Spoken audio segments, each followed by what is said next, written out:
안녕하세요. 여러분들, 반려견의 지짐이나 분리불안, 입질 같은 이런 문제행동들을 개선하다 보면 그 문제행동이 나아지는 듯 하다가도 다시 예전으로 돌아가는 그런 경험 해보신 적 있지 않나요? 오늘은 이 문제행동이 개선되다가도 다시 심해지는 증상이 나타나는 문제행동의 발버둥, 속어격발이라는 것에 대해서 이야기해 볼 겁니다. 이 속어격발이라는 것을 이해하려면 속어라는 것을 먼저 알아야 하는데, 속어라는 건 특정 행동이 나타나는 빈도를 점차 줄이다가 끝내는 아예 하지 않도록 만드는 흔히 문제행동 수정, 문제행동 교정의 과정이에요. 이렇게 동물의 특정 행동을 하지 않게끔 만드는 것을 속어라고 해요. 그런데 우리가 말하는 이 문제행동, 그리고 바람직하지 않은 행동, 이런 행동들은 호락호락하지 않아서 그냥 행동 교정해야지, 행동 수정해야지 라고 하며 교육한다 해서 순순히 사라져 주질 않아요. 발버둥을 치게 돼 있어요. 그럼 어떻게 발버둥을 치느냐? 분리불안으로 한번 예를 들어보죠. 분리불안은 혼자 집에 남겨진 반려견의 불안 심리로 인해서 여러 행동이 동반되는 문제행동이죠. 우리는 이 분리불안을 교육해주고 개선시켜줄 때 반려견이 혼자 집에 남아있어도 불안 심리를 느끼지 않도록 각종 교육과 각종 관리를 해주게 되는데, 이런 관리를 해주게 되면 반려견은 보호자에 대한 의존도가 줄어들게 되고 서서히 혼자 집에 남겨지는 시간을 적응하게 되면서 점차 엎드려서 쉬는 시간이 늘어나거나 혼자 장난감을 가지고 노는 등의 비교적 편안한 모습을 보이게 돼요. 근데 바로 이 과정에서 분리불안을 유발하는 불안 심리가 사라지지 않기 위해서 속어격발을 유발하는데, 분리불안이 개선되는 듯 하던 반려견이 갑자기 짖음이 심하게 나타나고 하울링이 나타나고 배변 실수가 나타나는 그런 증상을 보이게 되죠. 쉽게 이해하실 수 있게 사람의 행동으로 예를 들어 볼게요. 운전을 하며 신호 대기를 하고 있는데 신호가 바뀌었는데도 앞차가 움직이지 않는다면 우리는 몇 초 기다려보고 그럼에도 앞차가 움직이지 않을 때 클락션, 견적 소리를 내게 되겠죠.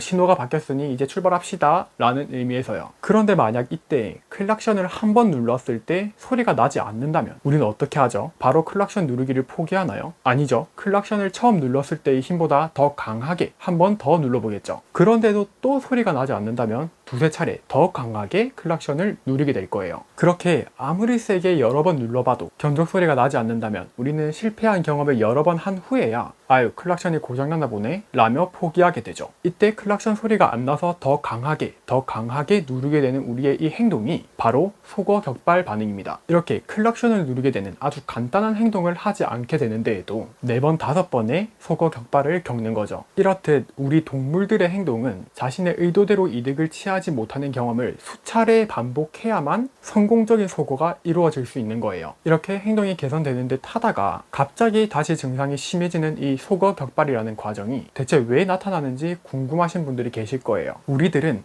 아니 인간을 포함한 모든 동물들은 동물마다의 습성, 그리고 행동 습관, 심리가 쉽게 변화되어서는 안 돼요. 습성과 심리, 행동 습관이 외부 요인에 의해 쉽게 변화되면 건강과 생존, 그리고 종 번식에 불리해지기 때문에 우리 동물들은 변화가 쉽게 이루어지지 않도록 변화를 방해하는 속어격발이라는 행동 반응이 나타나는 거예요. 이쯤 되면 속어격발을 아주 잘 이해하셨을 거라고 생각됩니다. 그러면 이제 좀 더 끔찍하고 무서운 이야기를 할 차례예요. 아까 클락션 이야기로 돌아가서 눌러도 소리가 안 나는 클락션을 여러 번에 걸쳐 눌러보다가 만약에 마지막 한 번 힘차게 눌렀는데 빵 소리가 난다면 여러분은 어떻게 생각하실 것 같나요? 불편해서 별로 의미를 가지지 않고 바로 수리를 맡기러 가시는 분들도 계시겠지만 분명 이렇게 생각하시는 분들이 많을 거예요. 아 뭐야, 세게 누르니까 되네.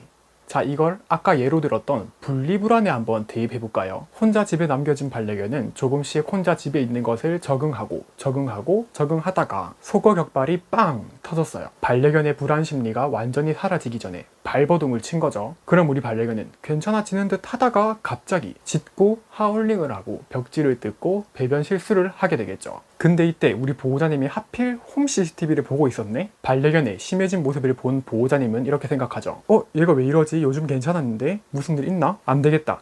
점심시간에 잠깐 들러서 산책해줘야지. 이렇게 불안심리가 속어격발을 보인 이 상황에서 보호자나 누군가가 집으로 온다면 발버둥을 쳤더니 보호자가 집에 돌아오네? 이렇게 그 발버둥은 성공적인 발버둥이 되어버리고 우리가 뭐야, 더 세게 누르니까 클락션 소리가 울리네? 라고 했듯이 뭐야, 더 세게 불안해지니까 보호자가 집에 돌아오네? 라고 학습하게 되겠죠. 이런 과정은 이외의 모든 행동을 개선할 때에도 똑같아요. 반려견의 문제 행동이 개선되는 과정에서 반려견이 다시 그 행동을 더욱 강하게 한다면, 반려견이 다치거나 누군가를 다치게 하거나 위험한 상황만 아니라면 그 소거격발 반응에 이득을 취하지 못하도록 관리해 주어야 해요. 오늘은 이렇게 소거격발이라는 것에 대해서 이야기해봤어요. 조금 어려울 수 있는 내용이라서 어떻게 설명을 해야 할까 고민했는데, 제가 소거격발이라는 것을 처음 공부했을 때 예시로 봤던 클락션 소리가 떠오르더라고요. 어디서 그 예시를 접했는지는 기억이 나지 않는데 클락션 예시 덕분에 다들 이해가 쉬우셨을 거라고 생각됩니다. 그럼 오늘 영상은 여기까지입니다. 다음에 더 좋은 영상으로 돌아올게요.